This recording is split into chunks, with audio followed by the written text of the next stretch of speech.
For years, the millionaire's autistic son never spoke a single word. Doctors had given up hope. But one quiet afternoon, as the cleaning lady gently tidied his room and softly hummed a lullaby, he suddenly looked at her and said his very first word. What happened next left his father, and everyone else, completely speechless. Before we continue with this story, don't forget to subscribe to the channel and like the video, because when you stop doing this, YouTube understands that you don't like this content and stops recommending good stories like this. Oh, and don't forget to comment below where you're watching us from. We love to know that. The grand, solitary mansion stood like a mausoleum, its white marble facade reflecting the weak morning light. It was a monument to an opulence that felt more like a burden than a blessing, a silent testament to a life lived in stark isolation. Inside, the silence was absolute, a heavy shroud woven from grief and unspoken words. This was the domain of a millionaire, cold and distant, a man who had perfected the art of emotional absenteeism long before his wife's death, made it a permanent fixture. And within these vast, echoing halls lived his son, a boy whose voice had vanished the day his mother did, leaving him a mute, withdrawn shadow. Marina, a woman of 40 with skin the color of rich earth and eyes that held the wisdom of a quiet observer, stepped across the threshold for the first time as the new domestic employee. Her presence was almost imperceptible, a deliberate humbleness that made her virtually invisible to the master of the house, a man too consumed by his own world to notice the quiet efficiency of those who maintained his extravagant prison. But Marina noticed everything. Her attentiveness was a sixth sense, honed by years of navigating subtle cues and unspoken needs. She moved through the pristine rooms, her steps light, her gaze taking in the meticulously arranged furniture, the dust-free surfaces, and the pervasive stillness that clung to every object like a fine film. Her first days were a study in the house's peculiar rhythm, or lack thereof. The millionaire Mr. Vance was a phantom. He appeared for meals, always punctual, always solitary, his presence marked by the clink of silverware against porcelain, the only sounds permitted in the formal dining room. He spoke only in curt commands, his eyes, when they met hers, devoid of recognition, as if she were merely another extension of the inanimate household.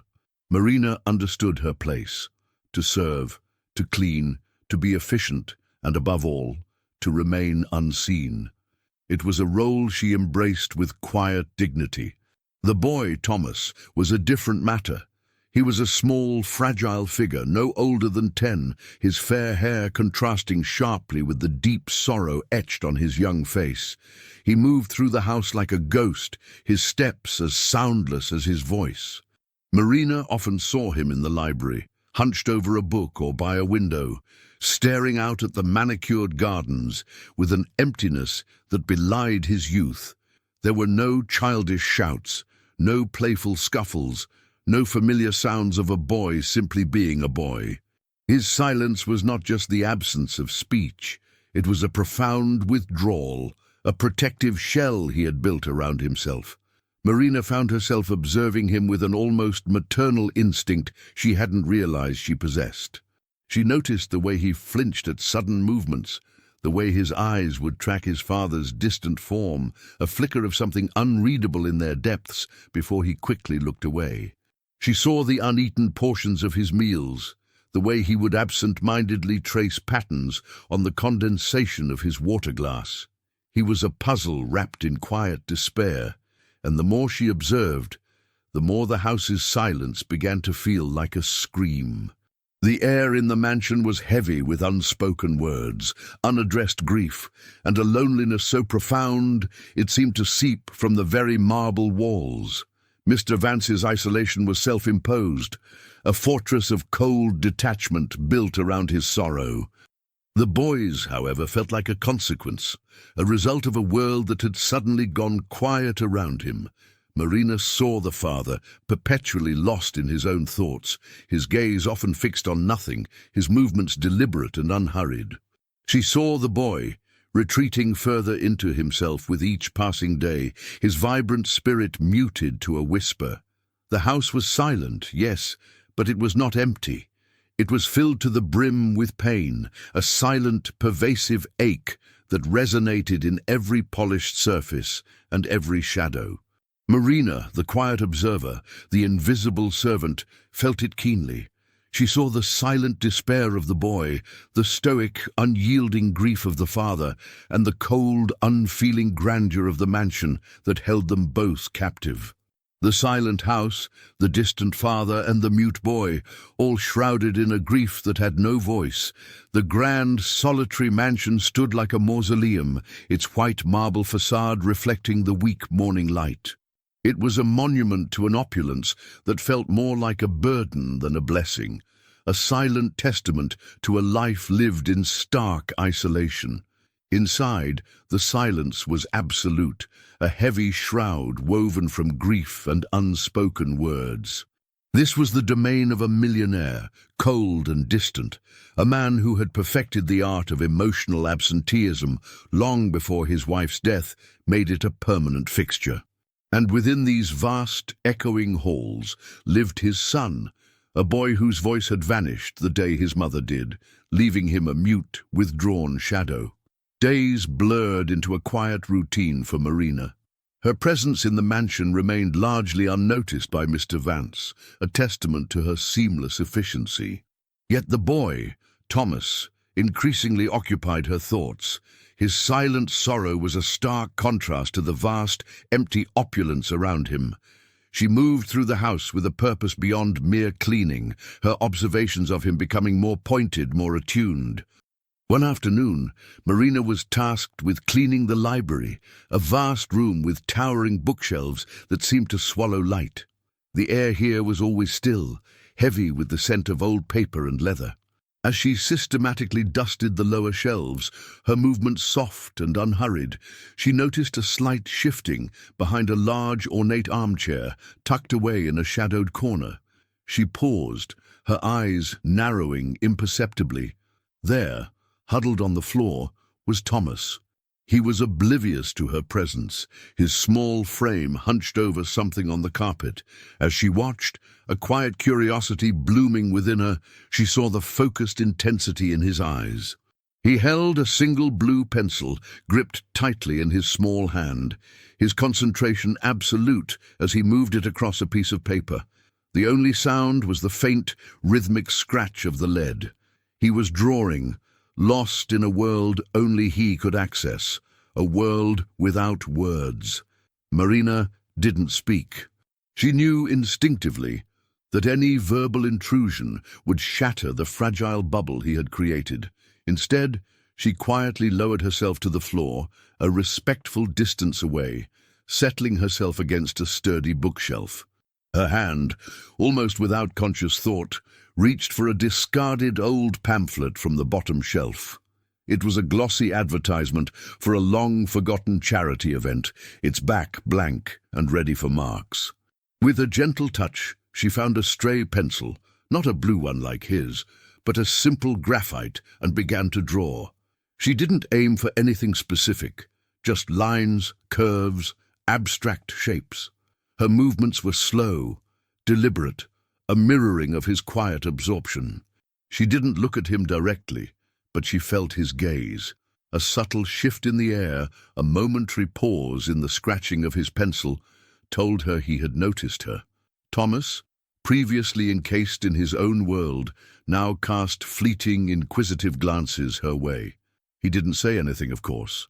He couldn't, but his eyes, wide and thoughtful, tracked the movement of her hand. It was a silent acknowledgement, a shared space created without a single uttered word. Marina continued to draw, occasionally adding a small detail, a tiny flower, a looping pattern, as if in a quiet conversation with her own page. The air was still thick with silence, but now it held a new quality, a fragile, nascent understanding. The next morning, Marina prepared for her tasks with a subtle alteration to her routine. Before entering the library, she pulled a small, plain notebook from her bag, one she used for jotting down household notes. Alongside it, she placed a brand new set of colored pencils, their tips still sharp, their hues vibrant and inviting. She carried them openly, a quiet declaration. As she began her dusting, she made her way, almost casually, to the same corner where she had found Thomas the day before. She didn't seek him out directly.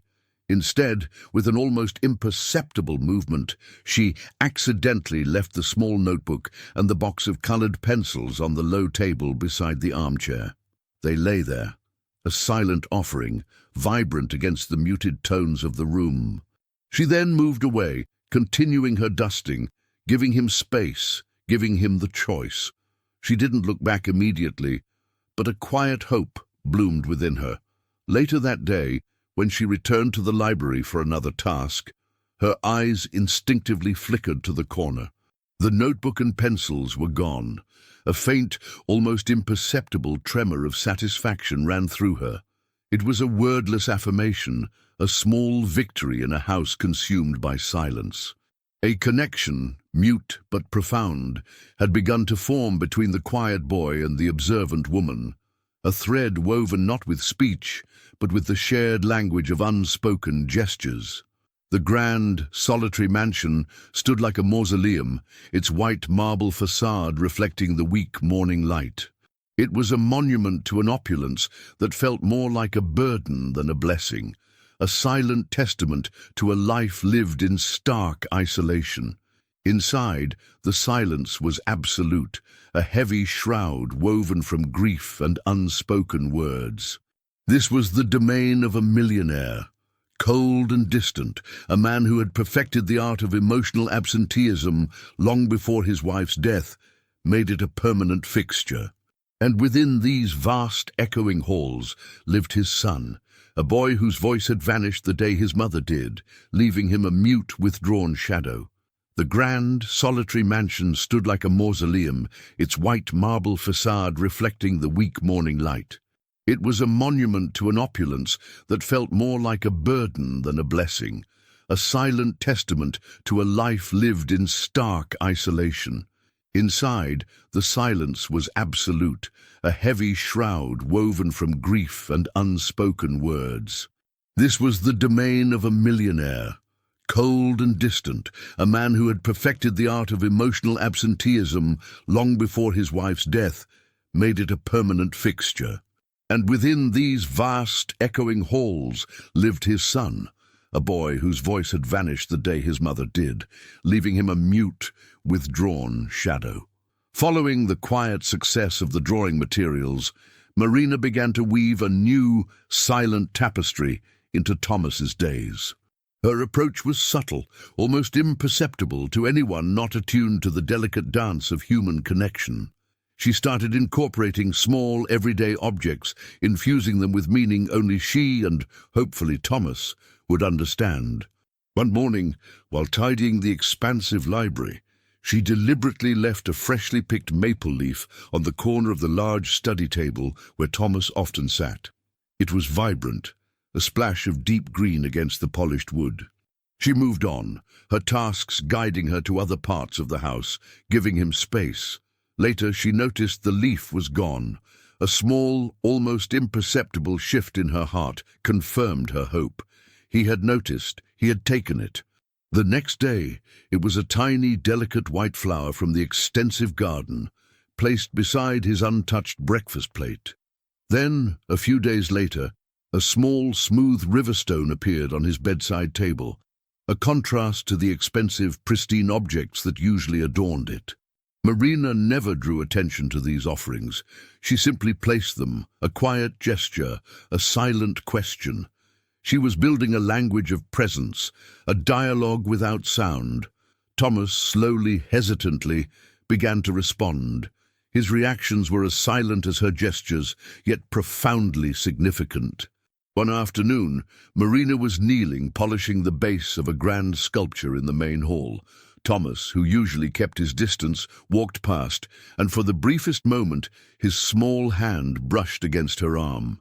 It was light, fleeting, almost accidental, but Marina felt the warmth, the deliberate contact.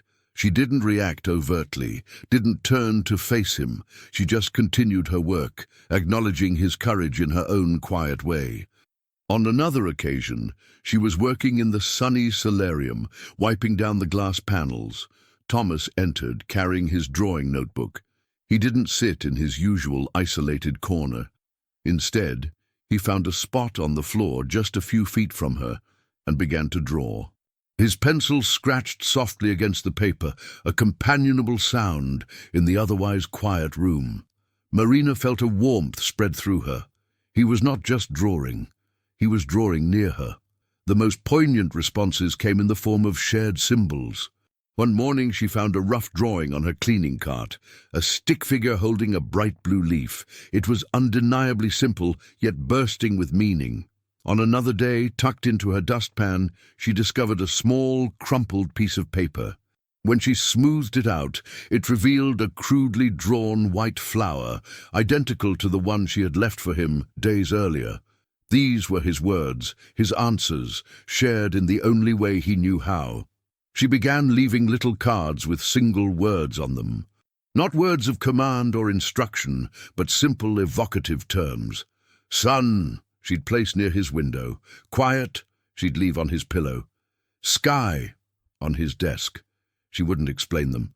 She just placed them, hoping they resonated. And sometimes she would find them moved, placed near something in the room that seemed to embody that word for him. Unbeknownst to Marina, her quiet revolution was not entirely unwitnessed. Mr. Vance, the distant millionaire, spent many hours in his private study, a room filled with high-tech monitors. These screens displayed feeds from the extensive network of security cameras strategically placed throughout the mansion. He reviewed them regularly, not out of paranoia, but out of a need to maintain control over his meticulously ordered world. At first, he merely noted the new employee's efficient movements, her almost spectral presence. But over time, a subtle pattern began to emerge in the footage involving Thomas. He saw Marina leaving the small leaf, the tiny flower. He saw Thomas pick them up. He saw the boy drawing closer to her, the almost imperceptible brush of hands. He saw the drawings left for her, the moved word cards. A flicker of something akin to surprise, then perhaps concern, crossed Mr. Vance's usually impassive face. His son, previously a static image of withdrawn grief, was showing minute signs of change. There was a subtle softening in his posture, a momentary lightness in his step. But alongside this budding recognition of change, a seed of suspicion began to grow. The intimacy of these silent exchanges, the unspoken connection blooming between his son and an employee, felt like an intrusion, a breach of the carefully constructed emotional barriers around his family. He didn't understand this silent language, and what he didn't understand, he distrusted. The grand, solitary mansion stood like a mausoleum, its white marble facade reflecting the weak morning light.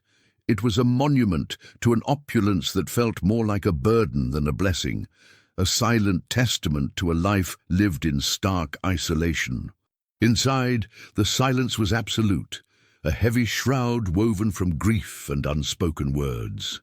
This was the domain of a millionaire, cold and distant, a man who had perfected the art of emotional absenteeism long before his wife's death made it a permanent fixture. And within these vast, echoing halls lived his son, a boy whose voice had vanished the day his mother did, leaving him a mute, withdrawn shadow. The grand, solitary mansion stood like a mausoleum, its white marble facade reflecting the weak morning light. It was a monument to an opulence that felt more like a burden than a blessing, a silent testament to a life lived in stark isolation. Inside, the silence was absolute, a heavy shroud woven from grief and unspoken words. This was the domain of a millionaire, cold and distant, a man who had perfected the art of emotional absenteeism long before his wife's death, made it a permanent fixture. And within these vast, echoing halls lived his son, a boy whose voice had vanished the day his mother did, leaving him a mute, withdrawn shadow.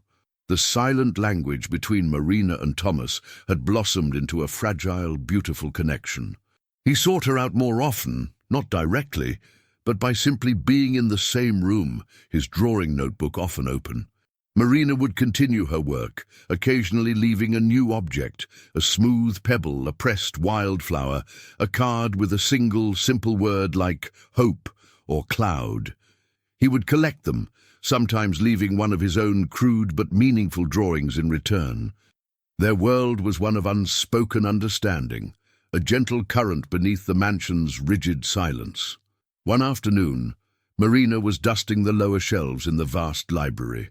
Thomas was there, as he often was, sitting on the plush carpet, absorbed in his drawing. She was humming a soft, wordless tune, a melody from her childhood, a quiet comfort in the echoing room. He looked up from his drawing. His eyes, usually distant, now held a glimmer of something more immediate, more present. He watched her for a long moment, his young face, unreadable. Then slowly, carefully, he crawled closer to her. He didn't speak, but his intent was clear. He held out his drawing book. On the page was a picture of a butterfly, its wings rendered in the vibrant blues and yellows Marina had left for him. It was simple, yet full of a fragile life. Marina smiled, a genuine warm smile, and reached out to gently touch the drawing. As her finger traced the outline of the butterfly, Thomas's small face contorted. His mouth opened, a visible tremor ran through his body. He was trying to speak. Marina's breath hitched, her eyes fixed on his struggling features. She saw the effort, the immense, terrifying strain of a voice trapped for too long. He pushed, he strained, his face turning red with the exertion. A tiny, raspy sound escaped his throat, a sound more akin to a whimper than a word. Then it happened. The effort became too much. The delicate thread of connection snapped under the unbearable pressure of his own desperation. Thomas's eyes widened, filled with a sudden, overwhelming terror. His body tensed, and a raw, guttural scream tore from his throat.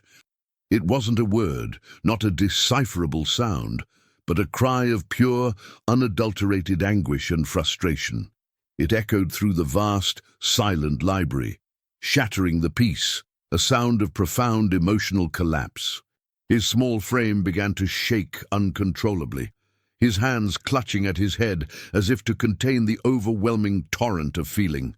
He curled into a tight ball, his screams turning into strangled, desperate sobs.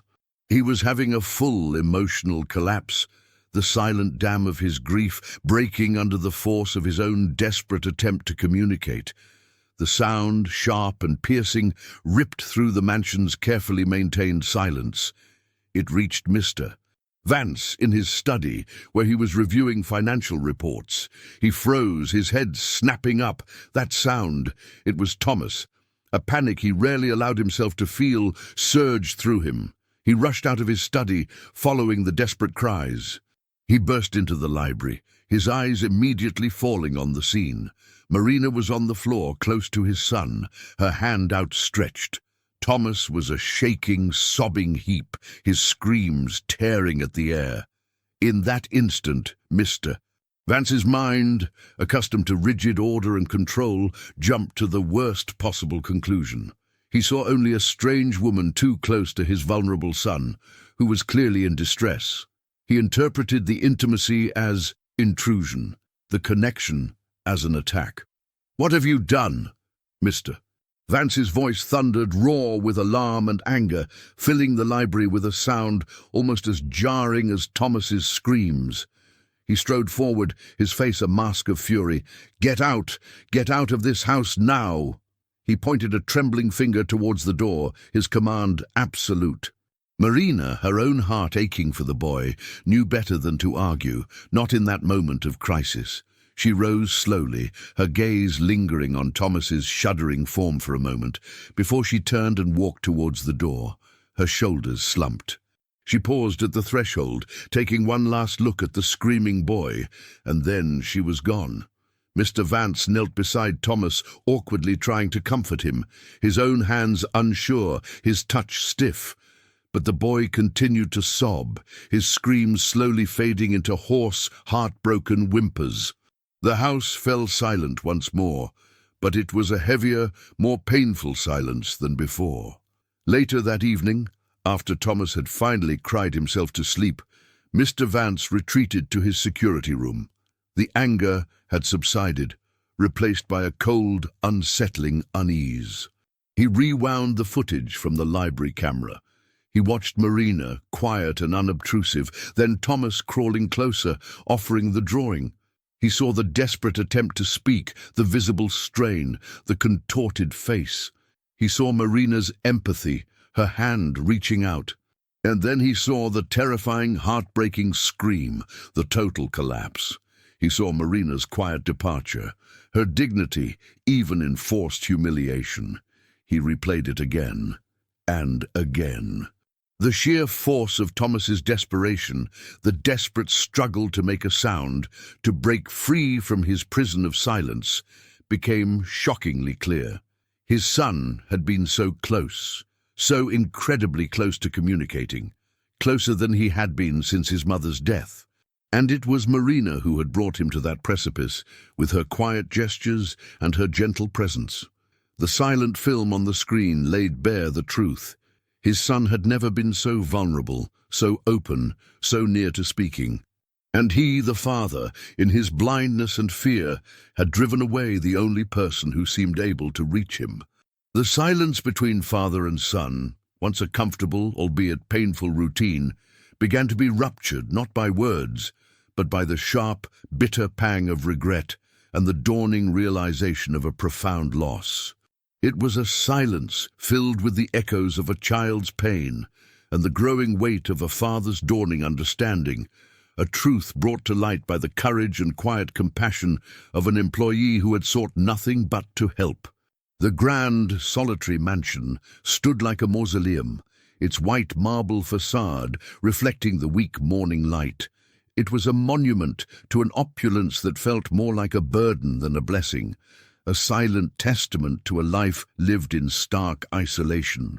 Inside, the silence was absolute, a heavy shroud woven from grief and unspoken words. This was the domain of a millionaire, cold and distant, a man who had perfected the art of emotional absenteeism long before his wife's death made it a permanent fixture. And within these vast, echoing halls lived his son, a boy whose voice had vanished the day his mother did, leaving him a mute, withdrawn shadow. The grand, solitary mansion stood like a mausoleum, its white marble facade reflecting the weak morning light. It was a monument to an opulence that felt more like a burden than a blessing, a silent testament to a life lived in stark isolation. Inside, the silence was absolute, a heavy shroud woven from grief and unspoken words. This was the domain of a millionaire, cold and distant, a man who had perfected the art of emotional absenteeism long before his wife's death, made it a permanent fixture. And within these vast, echoing halls lived his son, a boy whose voice had vanished the day his mother did, leaving him a mute, withdrawn shadow. The days following Marina's abrupt departure were shrouded in a heavier silence than before. Thomas retreated even further, his small world seemingly contracting without her gentle presence. The brief spark of connection had been extinguished, leaving behind a profound emptiness. Mr. Vance, however, was consumed by a different kind of silence, the deafening echoes of his own misjudgment.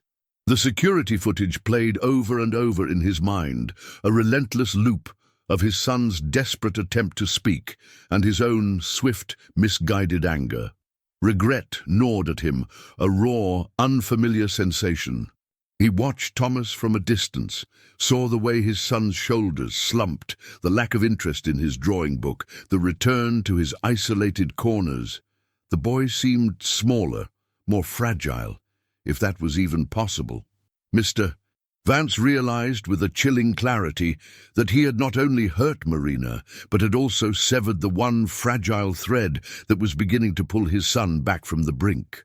The vast, empty house felt like a monument to his failures as a father.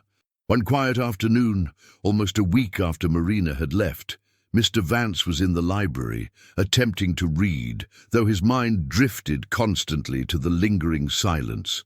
Thomas was seated on the floor a few feet away, mechanically flipping through the pages of a picture book, his usual spark absent. The air was thick with unspoken grief and a palpable sense of loss. Suddenly a sound, faint and hesitant, broke through the stillness. It was a single word, spoken so softly it was almost lost in the vastness of the room. Mr. Vance froze, his book lowering slowly. He looked at his son, his heart hammering against his ribs. Thomas was looking down at a page in his book, his small finger tracing a brightly colored illustration of a rising sun. Then he whispered it again, a breathy, fragile sound. "Courage!" Mr. Vance remembered Marina had left a card with that very word on Thomas's bedside table days before her expulsion. It was a word of strength, of hope, a word Thomas had clearly held onto. His son, his mute son, had spoken. A single word, uttered with fragile beauty. Mr. Vance's eyes burned. His stoicism shattered. He felt a wave of overwhelming emotion, a mix of profound relief and crushing guilt. Without a second thought, he pulled out his phone, his hands trembling slightly. He scrolled through the contact list, finding the number for the domestic agency. His voice, usually so controlled, was rough, tinged with an unfamiliar urgency. "I need Marina back," he stated, his voice barely a whisper. "Immediately." He didn't care about procedure, about protocol. He only cared about the faint, blooming hope that word had ignited. Marina arrived back at the mansion the next day, her expression unreadable. She walked into the grand foyer, the familiar silence of the house settling around her. Mr. Vance was waiting for her, his posture less rigid than she remembered, his face etched with a vulnerability she had never seen. Before he could even speak, a small figure darted from the shadows of the main staircase. It was Thomas. His eyes, usually downcast, were wide and bright. In his hands, he clutched a stack of his drawings, a colorful, crumpled collection that Marina immediately recognized. He ran, not walked, but ran towards her, his small legs propelling him forward with a newfound urgency. He didn't speak, but his actions spoke volumes. He reached her, thrusting the drawings into her hands, his eyes shining with a desperate joy. It was an undeniable embrace, a silent reunion of two souls who had found a unique, wordless understanding. Marina knelt, taking the drawings with gentle hands, her eyes filled with tears she couldn't hold back. Thomas, still silent, pressed himself against her side, a profound sense of belonging radiating from him. The connection was palpable, irrefutable. Mr. Vance watched the scene, his own eyes welling up. The rigid facade he had maintained for so long crumbled under the weight of his son's raw, uninhibited display of affection. He saw the truth in that embrace, the profound impact Marina had had on his son. He realized the depth of his own blindness, his coldness, his misguided pride. He walked slowly towards them, his shoulders hunched. When he spoke, his voice was thick with emotion, stripped of its usual authority. "Marina," he began, his voice breaking, I was wrong, terribly wrong. I saw what I wanted to see, not what was truly happening." He paused, taking a ragged breath. "I saw the footage. I saw how close he was, how much you helped him. I am truly sorry. I don't know how to apologize enough." He looked at her, his gaze filled with a desperate plea for understanding. "Please, can you forgive me?" He looked from his son, who was still clinging to Marina herself, a woman who understood the silent language of vulnerable children. "I want to do more," he said, his voice gaining a quiet determination. "I want to build a new space, a place for children like Thomas, a place where they can find their voices, where they can heal, where they can be understood. His eyes met hers, holding a profound sincerity. I want you to help me build it, to shape it, to be the heart of it. Marina looked at the millionaire, then at the small boy nestled beside her, his face radiant with quiet happiness. This wasn't just about a job. It was about purpose, about healing, about building something truly meaningful. As the afternoon light faded, casting long shadows across the library, Thomas, still holding tightly to Marina's hand, looked up at her. His eyes, clear and bright, held no fear. A profound calm settled over him, a sense of safety that allowed the impossible to happen. He took a deep breath, and then, slowly, deliberately, he spoke. "My name is Thomas Alexander Vance," he said, his voice soft but distinct, each word clear and whole. It was the first time he had ever spoken his full name aloud, and he spoke it for her, a complete sentence, a true beginning. The grand, solitary mansion stood like a mausoleum, its white marble facade reflecting the weak morning light. It was a monument to an opulence that felt more like a burden than a blessing, a silent testament to a life lived in stark isolation. Inside, the silence was absolute, a heavy shroud woven from grief and unspoken words. This was the domain of a millionaire, cold and distant, a man who had perfected the art of emotional absenteeism long before his wife's death made it a permanent fixture. And within these vast, echoing halls lived his son, a boy whose voice had vanished the day his mother did, leaving him a mute, withdrawn shadow. For more stories that matter, join our community. Subscribe to Say Tales.